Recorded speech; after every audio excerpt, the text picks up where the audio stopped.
الحمد لله نحمده ونستعينه ونستغفره ونعوذ بالله من شرور أنفسنا ومن سيئات أعمالنا من يهده الله فلا مضل له ومن يضلل فلا هادي له ونشهد أن لا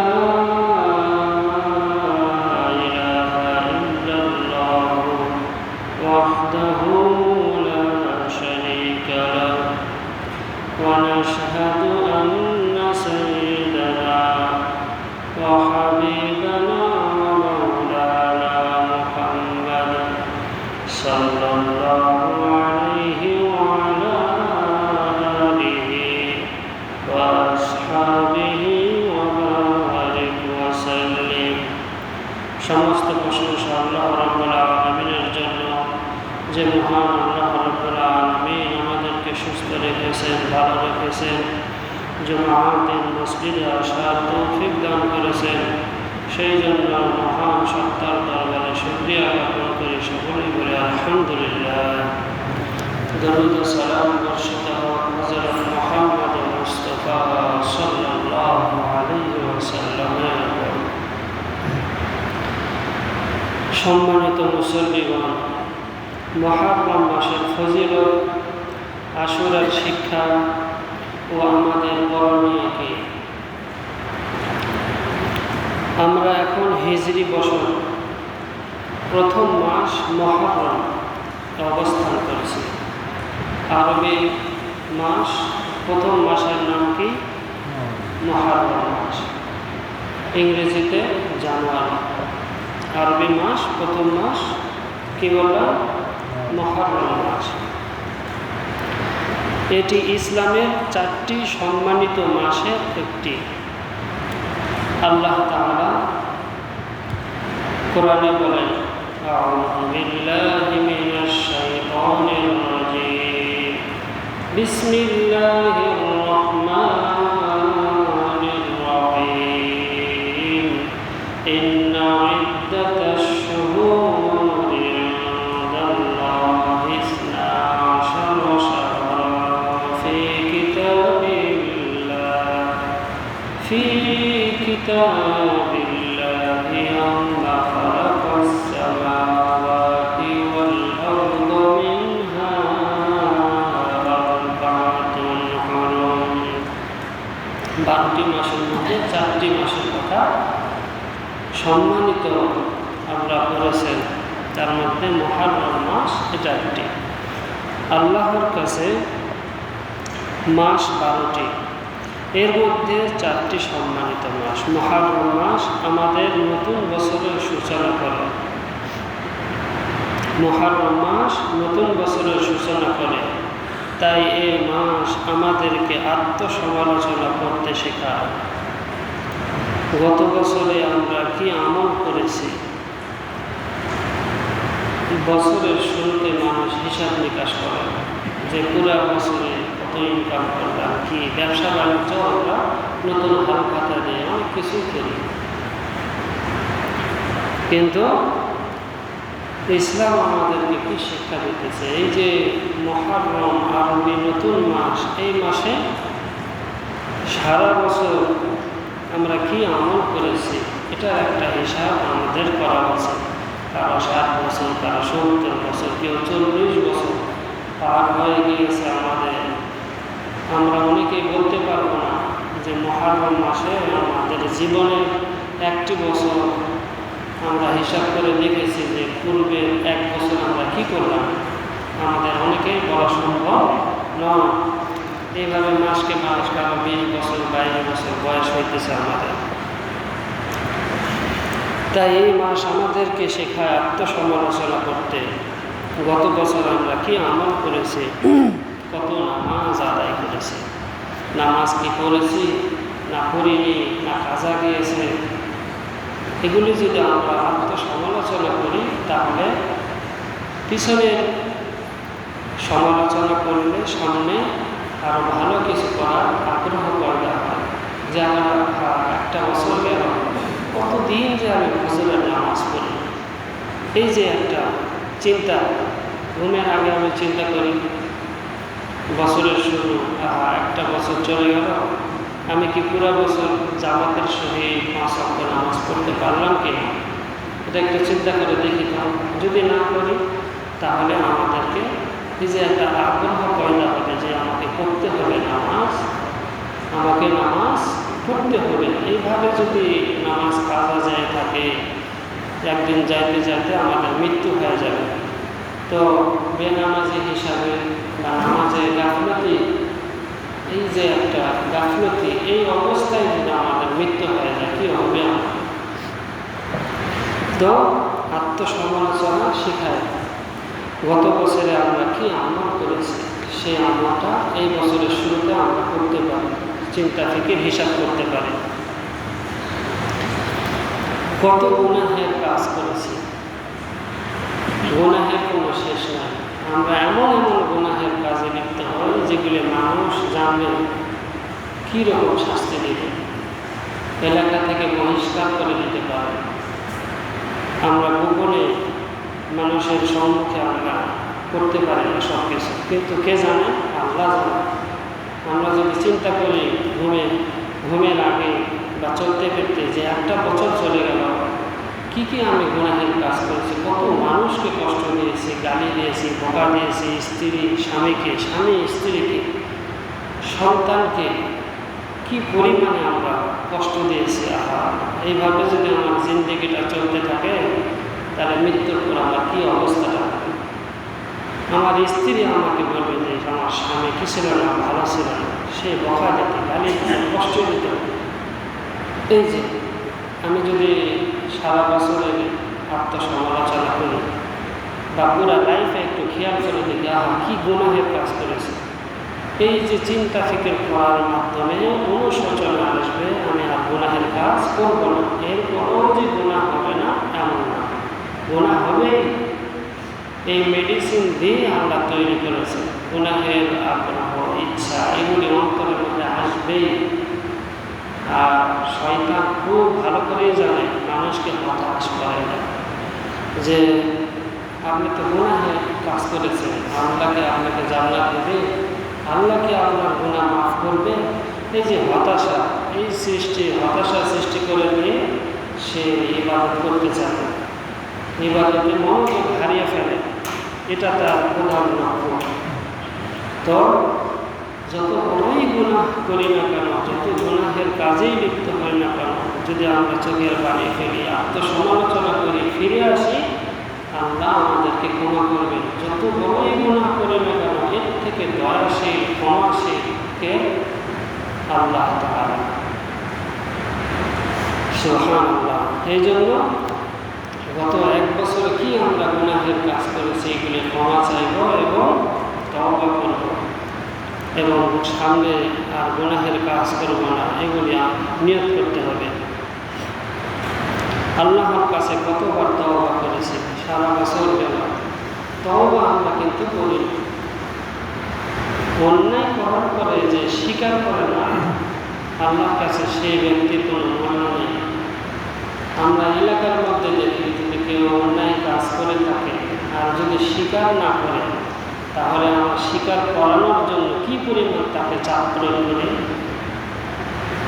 সেই মানুষটাও চায় যে অন্যায় করেছে সে স্বীকার করে, আমি তাকে ক্ষমা করে দেব।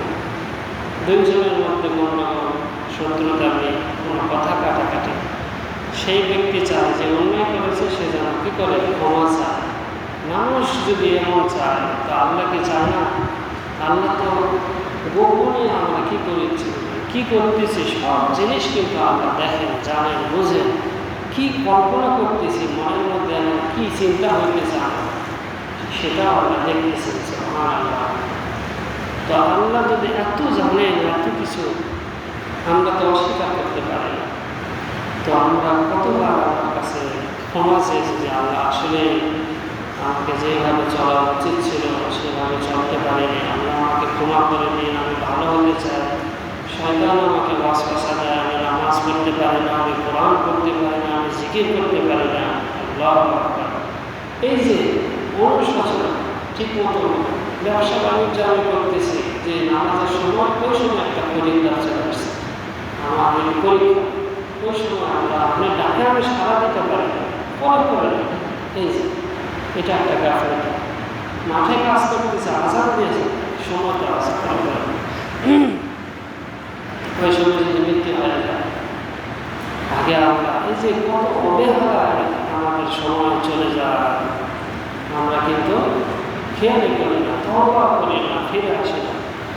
তো তওবা করেছি কিনা, এই জন্য এই সারা বছর তওবা করলাম কিনা, করেছি কিনা, এটা আমাদেরকে অন্তরের মধ্যে রেখে তওবা করতে হবে।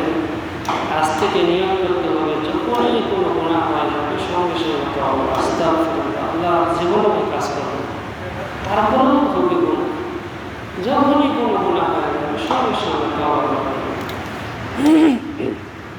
এটা ঈমান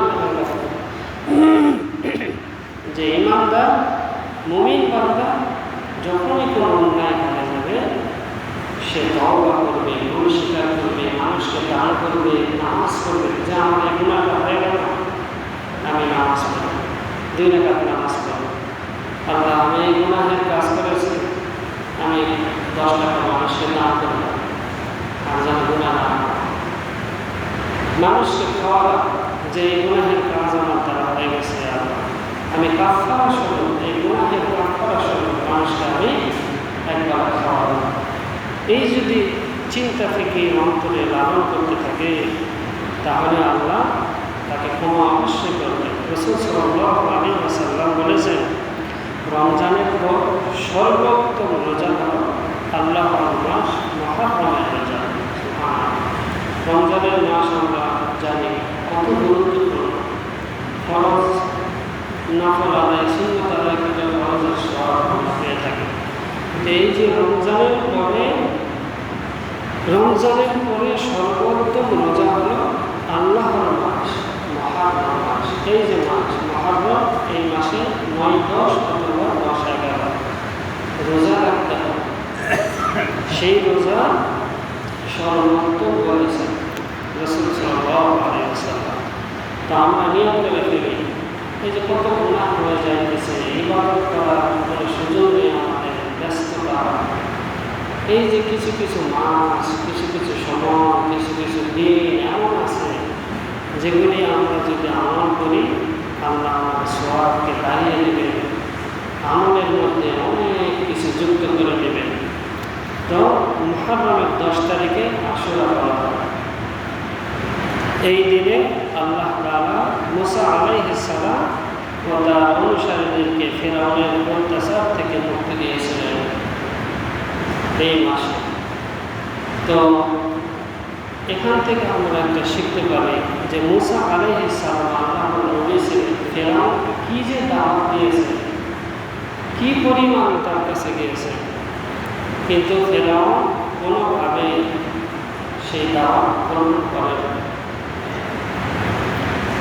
এরপরে মুসা আলাইহিস সালামকে মারার জন্য সে দলবল দিয়ে তাকে ধাওয়া করেছে। মুসা আলাইহিস সালাম গাড়ি দিয়ে চলে গেছেন, আর ফিরআউন সেখানে ডুবে মরে যায়। তো আল্লাহ যদি চান কাউকে বাঁচিয়ে রাখবে, মানুষ তাকে হাজারো যদি চেষ্টা করে তার কোনো ক্ষতি করতে পারবে না। এটা আল্লাহ তাআলা এই মুসা আলাইহিস সালামের ঘটনার মাধ্যমে আমরা শিখতে পারি যে মুসা আলাইহিস সালাম আল্লাহর দ্বীনের কাজ, দ্বীনের দাওয়াত দিতে গিয়ে তাকে উল্টা মারার জন্য ফিরআউন আসতেছিল। আল্লাহ কি করেছে, সেই ফিরআউনকে এত নিজেকে যে আল্লাহ বলে দাবি করেছে, কতটা মানুষ কি পরিমাণ খারাপ হলে নিজেকে আল্লাহ দাবি করে যে আমি সবচেয়ে বড়, মানে আল্লাহ সৃষ্টি করেছেন, সেই আল্লাহ থেকে সে নিজেই খোদা দাবি করেছে। সে মুসা আলাইহিস সালামকে মারার জন্য গিয়েছেন, সে নিজেই মারা গেছে। মৃত্যু যখন হইতেছে ওই সময় বলতেছে যে আমি ঈমান আনলাম, ভালো হয়ে গেলাম। এমন অনেক লোক আছে, যখন আজরাইল আসতেছে, মৃত্যু সাঁতারা কষ্ট চলতেছে, ওই সময় তার অনুভূতি হয়, হ্যাঁ হ্যাঁ আমি কী অন্যায় করেছি সারা বছর, এই পুরো সময়টা আল্লাহ আমাকে একটু সময় দিয়ে আমি ভালো হয়ে যাব। যে নিজেকে আল্লাহ দাবি করেছে সে ভালো হইতে চাইতেছে, চিন্তা করে আল্লাহ সুযোগ দেন তাকে শেষ করে দিয়েছে। এমন অনেক মানুষ আছে দুনিয়াতে অন্যায় করতে করতে সীমা লঙ্ঘন করে ফেলে। তারা মনে করে না যে আল্লাহ একদিন আমাকে ধরবেন, তাকে শাস্তি দিবেন। সে মনে করে কই আমার তো শাস্তি দিতেছে না, এত অন্যায় করতেছি, বছরের পর বছর চলে যায়, আল্লাহ ধরবেন কোন সময়, মৃত্যু যখন দেবেন এটাই তো তার একটা ভাব। মৃত্যু হয়ে গেলে সে আর কিছু করতে পারবে না। এই দুনিয়ার সময়টা আল্লাহর কাছে কয়েক সেকেন্ডের সময়, যেখানে মৃত্যুকে জবাই করে দেওয়া হবে, মৃত্যু বলতে আর কিছু থাকবে না, সেটা হচ্ছে জান্নাত। সেই তুলনায় দুনিয়াতে 60, 70, 100 বছর, 1000 বছর আমি বেঁচে থাকলাম, যদি আমার মনের ভিতরে থেকে থাকে যে আমার মৃত্যু হবে, তাহলে আমার কোনো উপকার আসবে এই সময়ে? কোনো, আপনার কাছে এই সময় কোনো মূল্য নেই। তো রাসূল সাল্লাল্লাহু আলাইহি ওয়াসাল্লাম বলেছেন, আমি আশা করি আশুরা রোজার কারণে আল্লাহ পূর্ববর্তী 1 বছরের গুনাহ ক্ষমা করে দেবেন। রমজানের পরে এই আশুরা রোজার কথা বলা হয়েছে। এই রোজা যদি কেউ রাখে 9, 10 অথবা 10 কি জন্য রাখা হয়? রাসূল সাল্লাল্লাহু আলাইহি ওয়াসাল্লাম মক্কা থেকে যখন মদিনায় হিজরত করলেন, দেখলেন ইহুদিরা রোজা রাখতেছে। কি জন্য জিজ্ঞাসা করেছে?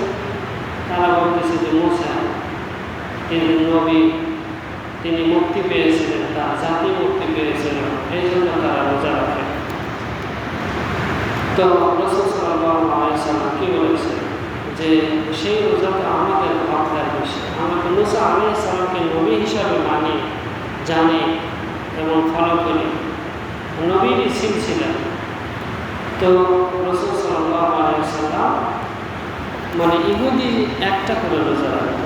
ইহুদি রাসূল সাল্লাল্লাহু আলাইহি ওয়াসাল্লাম বলতেন, ইহুদিরা যেটা কাজ করে তার বিপরীতে মুসলমানদেরকে কাজ করতে হবে। তারা একটা রোজা রাখে, আমরা 2টা রাখি, তাহলে তাদের মতের বিপরীত হয়ে গেল। তারা 9, রাসূল সাল্লাল্লাহু আলাইহি ওয়াসাল্লাম বলেছেন যে 9, 10 অথবা 10, 11 রোজা রাখবে। মুহররম মাসে কারবালার ঘটনা সংঘটিত হয়েছে। হযরত হুসাইন রাদিয়াল্লাহু তাআলা আনহু সত্য ও ন্যায়ের জন্য জীবন উৎসর্গ করেছেন। তবে আমাদের মনে রাখতে হবে, কারবালার স্মরণ মানে শোকের অনুষ্ঠান নয়। হুসাইন রাদিয়াল্লাহু তাআলা শহীদ হয়েছে, তাকে কষ্ট দিয়ে মারা হয়েছে। যারাই দিনের কাজ করতে যায়, হকের কথা বলতে যায়, তাদের উপরে এরকম বিপদ এসেছে। নবীকে, নবীর নাতি নাতনি, তাদেরকেও কোনো ছাড় দেয় না। আজ সমাজে আপনি হকের কথা বলতে যান, আপনার উপরে সেই একই মানসিক কষ্ট, বিপদ একটার পর একটা লেগেই থাকে। সেইভাবে হুসাইন রাদিয়াল্লাহু তাআলা আনহুকে মারা হয়েছে, কারবালার ময়দানে শহীদ করা হয়েছে। তার মানে এটা শোকের অনুষ্ঠান নয়, বরং সত্যের উপর অটল থাকার শিক্ষা দেয়। তিনি সত্যের উপর অটল থেকেছেন। এখান থেকে আমাদের এটাই শিক্ষা নিতে হবে যে আমরা হকের পথে থাকবো, সত্য কথা বলবো, হক কথা বলবো, ন্যায়ের উপরে চলব, কোনো অন্যায়কে প্রশ্রয় দেব না। যদি আমার মৃত্যু হয়ে যায়, আমাদের করণীয় কি? বেশি বেশি তাওবা ইস্তেগফার। সবসময় আমরা ইস্তেগফার করব, গুনাহ মাফ চাইব। নফল রোজা, এই যে নফল রোজার কথা বললাম, এই রোজাটা আমরা রাখার চেষ্টা করব। প্রতি বছর এই রোজা রাখার কথা বলা হয়। আমরা বুকে হাত দিয়ে বলতে পারি যে আমরা এই আমাদের লাইফে কয়টা আমরা আশুরা রোজা রেখেছি। মসজিদে আলোচনা করা, আমরা অনেকভাবে যে ফজিলত, গুনাহ মাফ করে দেবেন আল্লাহ তাআলা। এত কিছু শোনার পরে এই কারণে শুনে মসজিদ থেকে বের হয়ে শেষ। কি সুন্দর ওয়াজ, কত সুন্দর কথা বলেছেন, ভালো লাগলো, শেষ, এতটুকুই শেষ। এটা আল্লাহ চান। আল্লাহ চান যে শুনবে এবং মেনে নেবে এবং আমল করার চেষ্টা করবে। যদি আমরা বাধ্য করেন, বাধ্য করলে তো আমাদেরকে করতে হবে, এটা পরীক্ষা হলো। আল্লাহ চান এত অভাব, এত কিছু দিয়ে যেন আমরা স্বেচ্ছায় করি।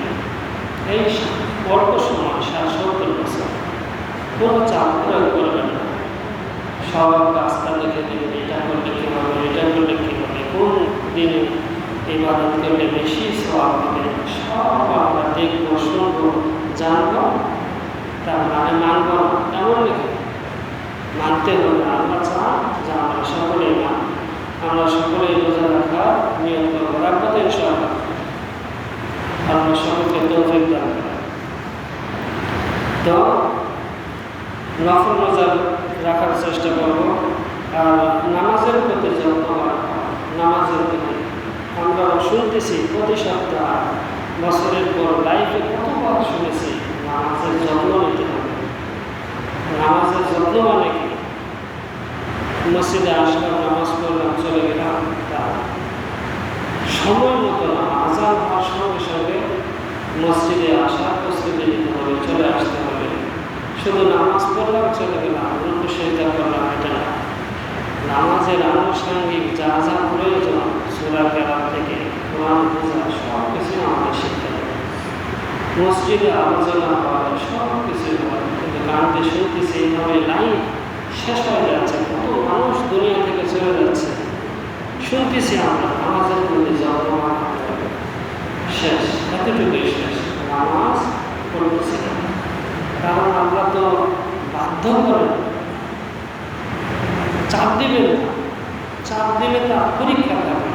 আল্লাহ যে ঝড় বৃষ্টি, কত ভয়াবহ ভূমিকম্প, আযাবের উপর আযাব, সতর্ক চাইলে শেষ করে দিতে পারেন না, করেন না।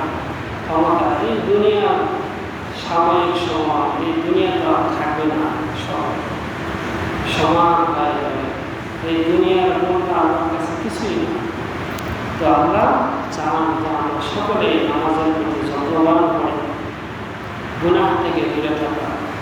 গুনাহের কাজ আমরা বলতেছি, শুনতেছি যে এগুলো করা হবে, কিন্তু আমরা প্রতিনিয়ত গুনাহের কাজে লিপ্ত হতেছি, তওবা করতেছি না। গুনাহ তো হবে, কিন্তু আল্লাহ চান আমরা তওবা করি, গুনাহ তেলাওয়াত বৃদ্ধি করতে হবে। এমন মানুষ আছে আমরা যে আলিফটাও করতে পারি না, এই পৃষ্ঠাটাও করতে পারি। কোরআন তেলাওয়াত করবো, শিখবো, বয়স আমাদের কারো 20, কারো 30, কারো 40। আল্লাহ, আমার কাছে অনেক কলেজের ছাত্র, বিভিন্ন বয়সের ছাত্র মানুষ এসে বলে যে হুজুর আমি শিখতে চাই, কিন্তু আলিফ বাতাটাও ভালো মতো করতে পারে, অথচ মুসলমান, অথচ নামাজি, অথচ জিকির করতেছে, নামাজ পড়তেছে, হজ করতেছে, যাকাত দিতেছে, সব করতেছে। যেই কোরআন শিখলে, যেটা বুঝলে হেদায়েত পেয়ে যাবে, জান্নাত পাবে, সেই জিনিসের কাছে তার কাছেও শয়তান খুব ভালো করেই জানে যে কোরআন শিখলে, বুঝলে মানুষ হেদায়েত পাবে, জান্নাতে যাবে। সে ওই কি করে না, যাকাত দেয় যখন তখন মানা করে, রোজা করে মানা করে, জিকির করে মানা করে, নামাজ পড়তেছে পড়বে, কিন্তু সেই কোরআনের ধারে কাছেও মানুষকে আসতে দেয় না। কারণ এই কোরআন শিখলে যে সে হেদায়েত পেয়ে যাবে। শয়তান চায় না যে মানুষ হেদায়েত পেয়ে যায়, হেদায়েত হয়ে মারা যায়। শয়তান চায় ওর মূল ফোকাসটা হলো সে যা কোরআন থেকে দূরে থাকে। কারণ শয়তান অনেক ইবাদত করেছে, এই ইবাদত করার পরেও শয়তান কোথায় যাবে? জাহান্নাম যাবে, আল্লাহকে মানে না। সে চায় সকলকে নষ্ট করতে, সে চায় তার মতো বেকার বানাইতে। ইবাদত বন্দেগী করতেছে, অনেক ইবাদত করেছে, আল্লাহর কথা মানে না। শেষে এসে সে বেকার করবে, এত কষ্ট করবে, কিন্তু সে জান্নাতে যেতে পারবে না। সে চায় তার মতো যেন আমাদের এই মুসলিম সমাজ বেকার করবে, কাজ করবে, নামাজ পড়বে, জিকির আজকার করবে, হজ করবে, জাকাত দেবে, কিন্তু লোকটা যাবে কোথায়? জাহান্নামে। কারণ সে কোরআন শিখল না, বুঝলো না, ধারে কাছে আসলো না, সে হেদায়েত কীভাবে পাবে? সে চায় যে তার মতনই মানুষ বেকার করবে, সব কিছু করবে, হিসাব নিকাশের দিন দেখবে যে সব জিরো। নামাজ পড়তে গেলে কী লাগে? কোরআন সহি শিখতে হবে, বুঝতে হবে। যাই হোক, আত্মীয়তার সম্পর্ক বজায় রাখা, আত্মীয়তার সঙ্গে সম্পর্ক বজায় রাখতে হবে, মানুষের হক আদায় করা, মানুষের কোনোভাবে যেন হক নষ্ট না হয়।